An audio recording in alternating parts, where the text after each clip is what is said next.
आपको मैं मिसाल देता हूँ, इमेजिन करें आप रात सोएं और कभी ना उठें, कभी ना उठें, क़यामत वाले दिन भी ना उठें, कभी ना उठाए अल्लाह आपको। अल्लाह इस पे कादिर है कि नहीं? आपको स्विच ऑफ कर दे हमेशा के लिए, आपकी कॉन्शियसनेस खत्म, you are gone forever. अल्लाह को कोई पूछ सकता है क्यों किया ऐसा? कोई नहीं पूछ सकता। तो ये बहुत बड़ा गिफ्ट है, कभी सोचें इस पे। People want to kill themselves, suicide करना चाहते हैं, उन्हें पता नहीं वो विश क्या कर रहे हैं, but they are wishing for. वो पैनिक हो रहे हैं दुनिया के स्ट्रेसेस से, दुनिया की छोटी मोटी प्रॉब्लम से। उन्हें पता ही नहीं अल्लाह का लाइफ कितना बड़ा गिफ्ट है कि अल्लाह ने आपको दरख्त नहीं बनाया, सितारा नहीं बनाया, जानवर नहीं बनाया, अल्लाह ने आपको तिनका नहीं बनाया, घास नहीं बनाया, कुछ भी बना सकता था ना। इंसान बना दिया, लाइफ दे दी, कितना आपको एक्सपीरियंस करने के चांसेस दे दी, आंखें दे दी, आप कलर्स देख सकते हैं। जानवर इतने कलर्स नहीं देख सकते जितने इंसान देख सकता है। आप साउंड्स मुख्तलिफ सुन सकते हैं, कभी सोचें क्या क्या टेस्ट कर सकते हैं। खाना is one of the greatest gift. जानवर उस तरह टेस्ट नहीं कर सकता जैसे आप मीठा खाते हैं, कितना मज़ा आता है। देखिए, शुक्रगुजारी करने पे आए तो इनफ है, ये इनफ है कि मैं इंसान हूँ, बस ख़त्म, बाकी बातें बाद की हैं। तो इसी तरह सोचें कि अल्लाह ने आपको चांस दे दिया टू बी इन जन्ना for ever, to be the immortal being. कभी आप सोचे आप वो तख्लीक हैं जो कभी नहीं मरेगा? कभी सोचे इस पे? डेथ नहीं है, डेथ तो एक धोखा है ना। दुनिया की डेथ क्या है? बस एक ट्रांसफरेंस है, ट्रांसफरेंस टू बरज़ख। बरज़ख से आगे तो फिर जन्नत है, या अल्लाह ना करे दूसरी साइड है। बहरहाल सोचें कि ज़िंदगी कितना बड़ा तोहफ़ा है, कितना बड़ा तोहफ़ा है। इसीलिए कुरान में अल्लाह बार बार कहते हैं कि अल्लाह ही है जिसने तुम्हें पैदा किया, तुम्हें ज़िंदगी दी, वही है जो तुम्हें मारेगा और फिर से ज़िंदा करेगा। क्या तुम शुक्र नहीं करते? मैंने जब ये आयत पहली बार पढ़ी, आई थिंक ये आयत सूरह हज की है, सूरह आराफ की है, एनीवे और बेशुमार है ऐसी आयत जिसमें बार बार अल्लाह कहते हैं it is Allah who brought you to life and then he will make you die and then he will raise you up, do you not give thanks. मैंने जब ये आयत पहली बार पढ़ी, मैं सोचा यार इसमें शुक्रिया वाली क्या बात है? यानी मुझे अल्लाह ने पैदा किया, फिर मार देगा, फिर ज़िंदा करेगा, इसमें शुक्रिया वाली क्या बात है? मेरे जहन में आया वैसे ही कि इसमें क्या शुक्रिया वाली बात है। लेकिन फिर मैंने सोचा कि व्हाट इफ़ अल्लाह मुझे उठाए ना दोबारा मार के, फिर व्हाट इफ़ मेरा स्विच हमेशा के लिए ऑफ हो जाए, व्हाट इफ़ अभी मैं बात करते करते गिर जाऊं, गॉन फॉर एवर। जैसे एक आईफोन है, सोचे मैं इसका सब कुछ निकाल के इसको फेंक दूं कूड़े में, कोई नहीं ला सकता इस आईफोन को वापस, ठीक है? तो ये अल्लाह कहता है कि इसी पे शुक्र करो, मैंने तुम्हें ज़िंदा किया, इंसान बनाया, दोबारा ज़िंदा करूँगा, ठीक है? मेरे सामने आओगे तुम सो मैनी अपॉर्चुनिटीज़। बहरहाल ग्रैटिट्यूड बहुत ज़बरदस्त एट्रीब्यूट है और ये लाया जाता है अपने अंदर, शुक्रगुजारी लाई जाती है अपने अंदर, ठीक है? एनीवे इस पे बात करेंगे। दूसरा है सेल्फ कंट्रोल। बार बार अभी मैं आपको बताता हूँ कितना ज़्यादा जोर है इस पर। तीसरा एम्पैथी है, एम्पैथी, रहम दिली, दूसरों के बारे में सोचना, ठीक है? ये बहुत बड़ा एट्रीब्यूट बार बार जो है वो कुरान मजीद में एम्पैथी का जिक्र आता है। और चौथा जो है वो जस्टिस है, जस्टिस, ठीक है, इंसाफ, वो भी बार बार आता है। और भी बहुत है, लेकिन ये चार टॉप के एट्रीब्यूट्स अगर कुरान की रूह से मैं आप मुझसे पूछेंगे कौन से हैं, तो वो ये चार हैं। सबसे पहले शुक्रगुजारी, नंबर 2 सेल्फ कंट्रोल, ठीक है, नंबर 3 एम्पैथी और नंबर 4 जस्टिस। अब इन पे हम बात करते हैं। कुछ किताबें, ये किताब बड़ी इंटरेस्टिंग है, mind in the making, 7 life essential life skills every child needs. इसमें एक बड़ा इंटरेस्टिंग जो है विल पावर भी बड़ी ज़बरदस्त। Willpower is a gift, trust me. Willpower अल्लाह ने आपको साइकोलॉजिकल इम्यूनिटी दी है। अब मसला ये शैतान सबसे पहले इसको तोड़ता है। विल पावर इतना बड़ा गिफ्ट है कि ऑटोमेटिकली एक बंदे से बड़े बड़े काम कराता है, यानी ईमानी ताकत प्लस विल पावर।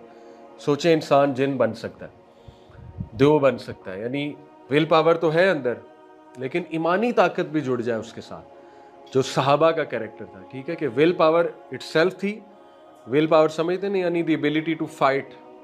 वो जब ख़त्म हो जाए फिर बंदा बहुत ज़्यादा, फिर लर्नेड हेल्पलेसनेस एक एट्रीब्यूट होता है जो ज़्यादातर लोग लर्नेड हेल्पलेसनेस का शिकार हो जाते हैं। विक्टिम मेंटालिटी, लर्नेड हेल्पलेसनेस, कि वो समझते हैं हम हेल्पलेस हैं, कुछ नहीं हो सकता। लेकिन आपको दुनिया में ऐसे लोगों की मिसाल मिलेगी जो मुसलमान नहीं थे, लेकिन विल पावर इस लेवल की थी कि उन्होंने वो करके दिखाया कि आप हैरान रह जाएंगे। विल पावर की बेस पे डिजीज़ को फाइट किया, विल पावर की बेस पे इंसानियत को करके दिखाई चीज़ें, विल पावर की बेस पे बहुत बड़ी बड़ी मुश्किलात से निकले। तो ये अल्लाह का गिफ्ट है। देन अगेन इसमें भी हमारा कमाल नहीं है, ये भी अल्लाह का गिफ्ट है विल पावर हमें देना। तो विल पावर बहुत बड़ी चीज़ होती है, ग्रेटेस्ट ह्यूमन स्ट्रेंथ है, ठीक है, will power. Mind in the making जो है, इसमें एक एक्सपेरिमेंट है बड़ा ज़बरदस्त। ये मार्शमैलोज बनी है, बड़ी मज़े की वो कैंडीज टाइप होती है, अगर आपने कभी खाई है। एनीवे 1970 में एक एक्सपेरिमेंट हुआ था, उसका नाम था द मार्शमैलो एक्सपेरिमेंट। गूगल पे भी सर्च कर सकते हैं। उसमें क्या किया था साइकोलॉजिस्ट ने कि तकरीबन 20-25 बच्चे थे, उनको एक कमरे में बिठा दिया और हिडन कैमरा लगाया हुआ था। कमरे में बिठा के उनके सामने मार्शमैलो रखी और बच्चों को एक इंस्ट्रक्शन दी कि जी हाफ आवर है तुम्हारे पास, और जो हाफ आवर में हाथ नहीं लगाएगा उसको हम ज़्यादा देंगे, और ये कह के बस वो बाहर चलेंगे कि आपने बस हाथ नहीं लगाना, 30 मिनट्स है आपके पास। अब बच्चे बच्चे होते हैं ऑब्वियसली, जैसे वो बाहर गए कुछ ने फ़ौरन हाथ लगा दिया, खाने लग गए, कुछ ने थोड़ा सब्र किया, कुछ ने 30 मिनट तक सब्र किया और हाथ नहीं लगाया। इन लोगों ने 20 साल स्टडी किया, लॉन्गिट्यूडनल स्टडी, ठीक है, साल आफ्टर साल स्टडी करते, उनका डाटा ले लिया, ऑफ कोर्स उनके पेरेंट्स से पूछते होंगे, उन्हें इंटरव्यू करते होंगे वगैरह वगैरह। 20 साल इन्हें स्टडी किया। 20 साल बाद व्हाट दे कंक्लूडेड वाज, वो बच्चे जिन्होंने हाथ नहीं लगाया था वो सबसे ज़्यादा सक्सेसफुल थे लाइफ में। वो बच्चे जिन्होंने फ़ौरन हाथ लगा लिया था वो सबसे अनसक्सेसफुल थे, यानी उनके प्रॉब्लम्स ही प्रॉब्लम्स थे। क्यों? क्योंकि वो उनमें सेल्फ कंट्रोल नहीं था और उनकी शायद पेरेंटिंग वैसे नहीं हुई थी, उनमें डिवोर्स थी, उनके बिजनेस ठीक नहीं चल रहे थे, उनकी जॉब्स बार बार लूज़ होती थी वगैरह वगैरह। और जो 30 मिनट तक जिन्होंने किया वो बहुत सक्सेसफुल, कोई जज है, कोई बहुत बड़ी पोजीशन पे है वगैरह वगैरह।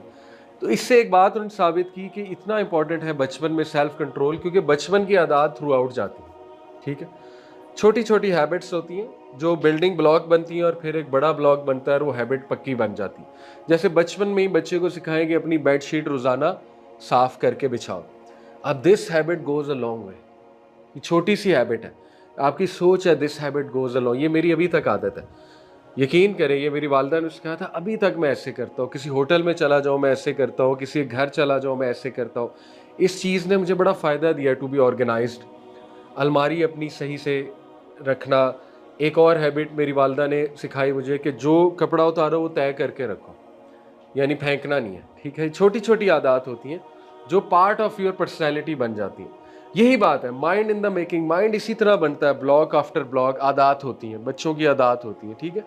तो एनीवे इसमें क्या बताया उन्होंने कि जो सेल्फ कंट्रोल शो किया जिन्होंने, वो सबसे ज़्यादा कामयाब थे ज़िंदगी में। एंड फेयर इनफ, क्योंकि अल्लाह सूरज शम्स में 11 कस्में खाता है, इतनी कस्में अल्लाह ने किसी और चीज़ के लिए नहीं खाई। और देखिए जब अल्लाह किसी चीज़ की कसम खाए तो वो चीज़, इसका मतलब कि बहुत बहुत बहुत ज़रूरी है, ठीक है।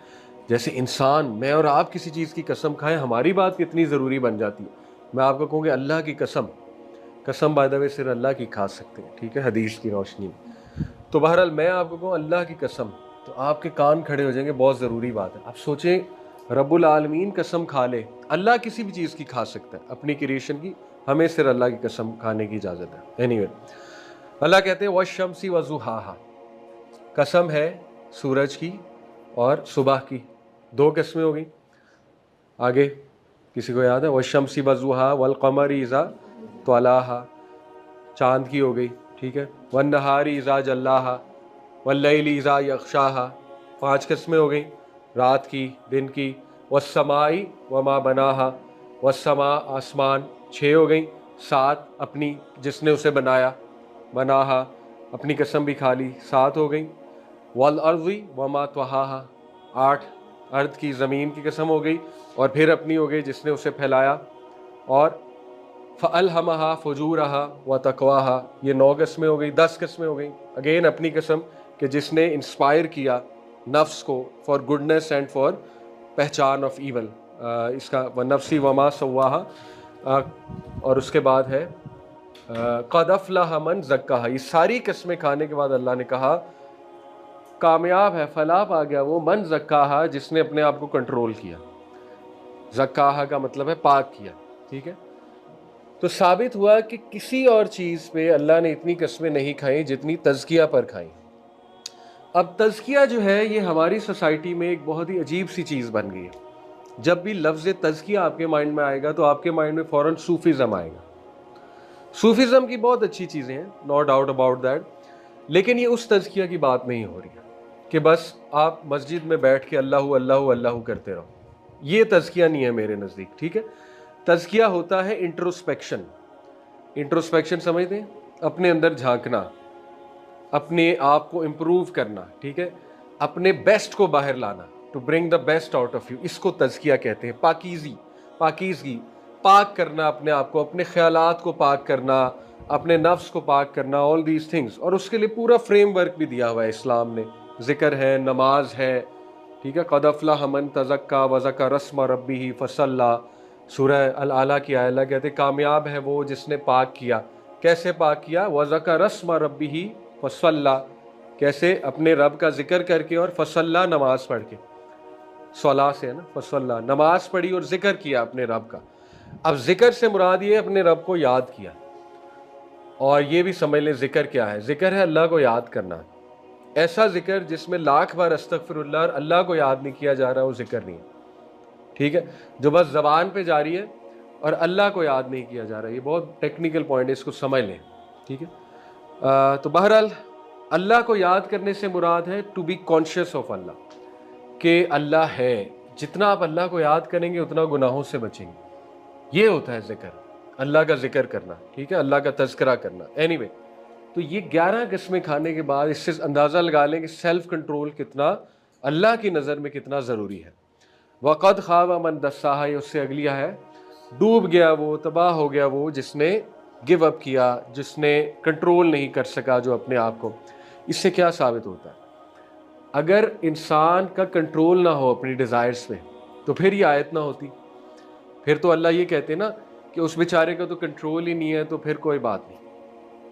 ऐसा तो नहीं है। अल्लाह ने तो कहा तबाह है वो जो कंट्रोल ना कर सका और कामयाब है वो जिसने कंट्रोल कर लिया। साबित हुआ कि अल्लाह ने आपको विल पावर दी हुई है, अल्लाह ने आपको सेल्फ कंट्रोल दिया हुआ है। फ़अल्हमहा फ़ुजूरहा व तक़वाहा, इससे पिछली आयत है कि कसम है उसकी जिसने पहचान दी नफ्स को सही और गलत की। तो साबित हुआ कुछ लोग अगर अपने आप को हेल्पलेस समझें तो ऐसा नहीं है। शैतान उन्हें हेल्पलेस फील करा रहा है, शैतान उनके माइंड में डाल रहा है तुम नहीं कंट्रोल कर सकते, ये तुम्हारे कंट्रोल से बाहर चीज़ है, वो वसवसा है। देखिए आदम इस्लाम को वसवसा डाला ना, उनका भी सेल्फ कंट्रोल लूज़ करवाया। ये तो हमारे शुरू से मसला है सेल्फ कंट्रोल, ठीक है। तो क्या कहा कि देखो नहीं खा लो, कोई बात नहीं, असल में तुम्हें मना किया जा रहा है कि तुम इमॉर्टल ना बन जाओ या तुम बहुत फरिश्ते ना बन जाओ, कोई नहीं चख लो एक बार। तो थोड़ा सा सेल्फ कंट्रोल लूज, ये वसवसा होता है, ठीक है, शैतान का। और ये हम सब का मसला, हम सब वीक है, हम सब इंसान है, फरिश्ते नहीं है, लूज हो जाता है सेल्फ कंट्रोल। लेकिन बात ये है कि to make a comeback, असल बात वो है। ये एक्सपेक्टेड नहीं है कि लूज ही नहीं होगा और कभी गुनाह भी नहीं करेंगे और बिल्कुल ही फरिश्ते बन जाएंगे, नहीं। एक्सपेक्टेड ये कि फाइट करेंगे, कम से कम फाइट तो करेंगे ना, विल पावर तो शो करेंगे, ये एक्सपेक्टेड है, ठीक है। इसी तरह मैंने आपको सुनाया क़द अफ़लह मन तज़क्का व ज़क्कर रस्म रब्बिही फ़सल्ला। तो साबित हुआ शुक्रगुजारी, ग्रैटिट्यूड। शुक्रगुजारी इतना बड़ा एट्रीब्यूट है। लुकमान अलैहिस्सलाम का नाम सुना होगा आपने, हकीम लुकमान, नबी नहीं थे लेकिन बहुत ही दाना शख्स थे। अब्दुल्लाह बिन मसूद का कौल है, एक सहाबी हैं, कि 3 लोग दुनिया के अक्लमंद तरीन लोग हैं, 3 लोग, उनकी अपनी पर्सनल राय है। हकीम लुकमान, नंबर 2 अजीज़ मिस्र, नंबर 3 अबू बकर सिद्दीक, ये उनकी पर्सनल राय है, ठीक है। हकीम लुकमान तो इसलिए क्योंकि वो बहुत ज़्यादा वाइज थे।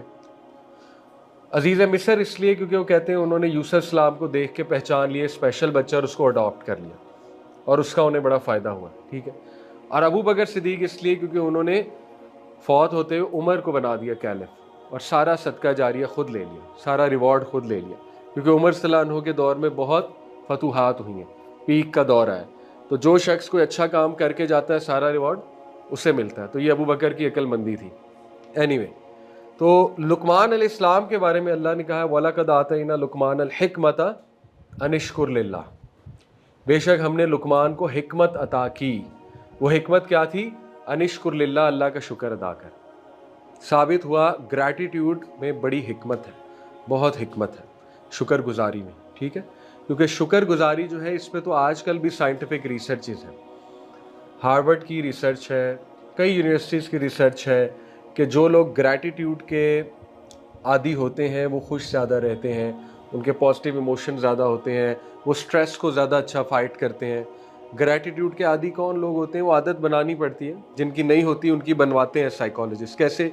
ग्रैटिट्यूड जर्नल दे के उन्हें। आजकल आप ऐप्स देखिए ना, ये मुस्लिम प्रो ऐप है, इसी तरह इस्लाम 360 है, इनमें भी ग्रैटिट्यूड जर्नल की ऑप्शन है। उन्होंने दी है कि आप डेली लिखो कि मेरी ज़िंदगी में क्या अच्छा है जिसका मैं शुक्र करता हूँ। उससे क्या होता है? ब्रेन ट्रेन होता है टू थैंक अल्लाह सुब्हान ताला फॉर मैनी थिंग्स, ठीक है। वही बात है, आप शुक्र करने पे आओ तो बड़ी चीज़ें हैं। ये चीज़ भी है कि देखिए अल्लाह आपकी पकड़ नहीं कर रहा,